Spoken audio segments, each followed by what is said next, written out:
Greetings to all in the name of Jesus Christ. तो recently जो अभी हमने वीडियो अपलोड की शेप ऑफ द अर्थ के बारे में, उसके कमेंट सेक्शन में किसी ने कमेंट किया था कि रेवलेशन चैप्टर 7 और उसकी वर्स 1 के बारे में भी बताया जाए। तो मैंने उन्हें रिप्लाई किया था कि आप इसके बारे में क्या अंडरस्टैंड करना चाहते हैं, ताकि वो स्पेसिफाई कर दें ताकि हम उनके एग्जैक्ट क्वेश्चन का आंसर बता सकें, लेकिन उन्होंने नहीं किया। लेकिन चलें हम इस वर्स को पढ़ते हैं और एनालाइज करते हैं। तो जब हम इस वर्स को पढ़ते हैं, रेवलेशन चैप्टर 7 वर्स 1 मुकाशवा उसका 7वां और उसकी पहली आयत, तो उसमें लिखा है कि इसके बाद मैंने ज़मीन के चारों कोनों पर 4 फरिश्ते खड़े देखे। वो ज़मीन की चारों हवाओं को थामे हुए थे ताकि ज़मीन या समंदर किसी दरख्त पर हवा ना चले। तो इस वर्स को जब हम पढ़ते हैं तो हमें पता चलता है कि यहाँ लिखा है कि after this I saw 4 angels standing at the 4 corners of the earth. तो जहाँ तक मुझे लग रहा है कि उनकी जो कंफ्यूजन है वो 4 कॉर्नर्स ऑफ द अर्थ वाले फ्रेज में है। ज़मीन के 4 कोनों, ज़मीन के 4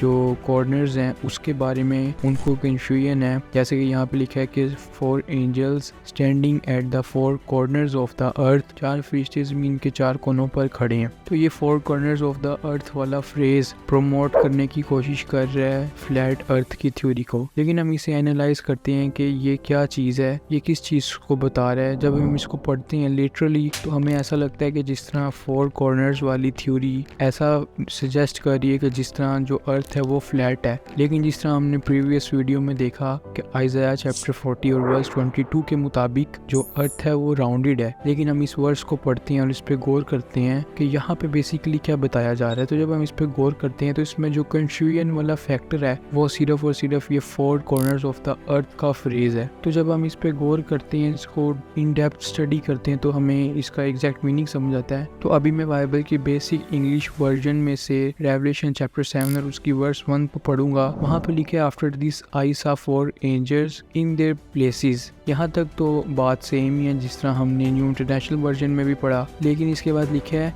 eight the 4 points of the अर्थ। यहाँ पे 4 कॉर्नर्स नहीं लिखा बल्कि 4 पॉइंट्स ऑफ द अर्थ लिखा है। ये जो वर्जन है ये बाइबल का BBE वर्जन है, शॉर्ट फॉर्म में basic English Bible. BBE version word use करता है 4 points of the earth, 4 points of the earth के फ्रेज को यूज करता है। तो ये वाली जो मैंने ट्रांसलेशन चूज की, ये वाला वर्जन चूज किया, ये बेसिकली मैंने इसलिए चूज किया क्योंकि ये ग्रीक वर्ड जो, क्योंकि हमें पता है कि जो न्यू टेस्टामेंट है वो ग्रीक लैंग्वेज में लिखा गया है। तो जब हम इस वर्स को ग्रीक लैंग्वेज में एनालाइज करते हैं तो ग्रीक लैंग्वेज में जो वर्ड यूज किया गया है इस 4 कॉर्नर्स की जगह पे वो यूज किया गया है गोनिया कॉर्नर के लिए। गोनिया का जो लेक्सिकन बाइबल डिक्शनरी में स्ट्रॉन्ग्स नंबर है वो है G1137। तो ये ऊपर जो मॉडर्न ग्रीक है उसमें भी लिखा हुआ है और उसके नीचे एंशिएंट ग्रीक में भी लिखा हुआ है, और इसकी जो ट्रांसलिट्रेशन है इसको प्रोनाउंस करते हैं वो गोनिया है, और इसका जो लिटरल मीनिंग है वो तो कॉर्नर ही है। लेकिन इसके मीनिंग्स में इसका मीनिंग एंगल भी है और क्वार्टर भी है।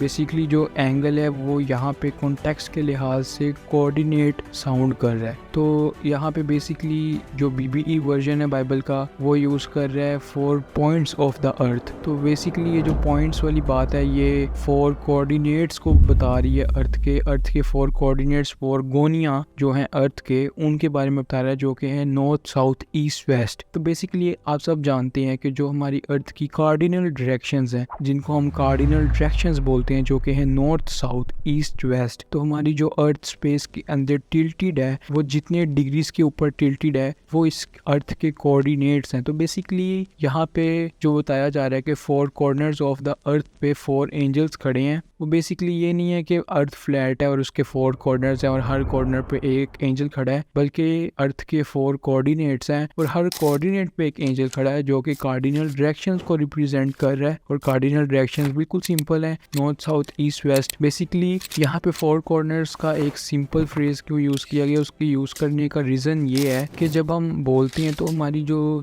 फिगर ऑफ स्पीच है, हम बोलते हैं ना sun rises from east and sets in the west, तो ये हमारा फिगर ऑफ स्पीच है। हम स्पीच जब बोलते हैं, जब हम बात करते हैं तो हम इसी तरह बोलते हैं कि sun rises from the east and sets in the west. लेकिन ये तो साइंटिफिकली रॉन्ग है, क्योंकि सन तो नहीं मूव करता, सन तो अपनी जगह पे स्टैग्नेंट है। वो तो सिर्फ अपने एक्सिस के अराउंड रोटेट कर रहा है, जबकि वो तो वैसे तो वो स्टैग्नेंट है with respective to earth. Basically तो हमारी अर्थ सन के इर्द गिर्द रोटेट करती है, जिसकी वजह से डे एंड नाइट का साइकिल वर्क करता है। तो ये तो साइंटिफिकली रॉन्ग है, लेकिन हम फिर भी बोलते हैं, हमारा फिगर ऑफ स्पीच है कि sun rises from the east and sets in the west. इसी तरह ये भी है कि जमीन के 4 कोने हैं, there are 4 corners of the earth.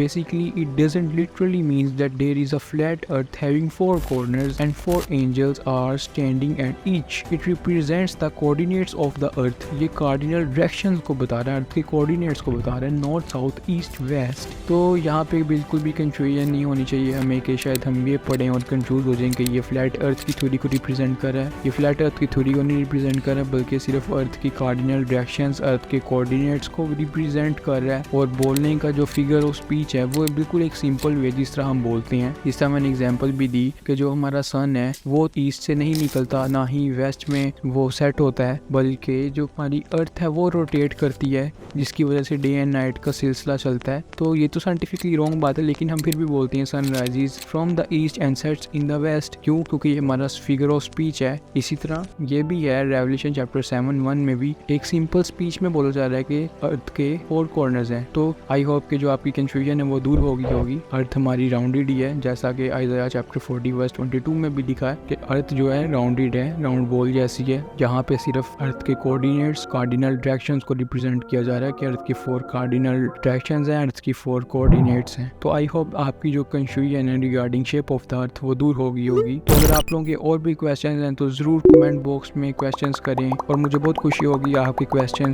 को आंसर करने में। Thank you so much. God bless you all.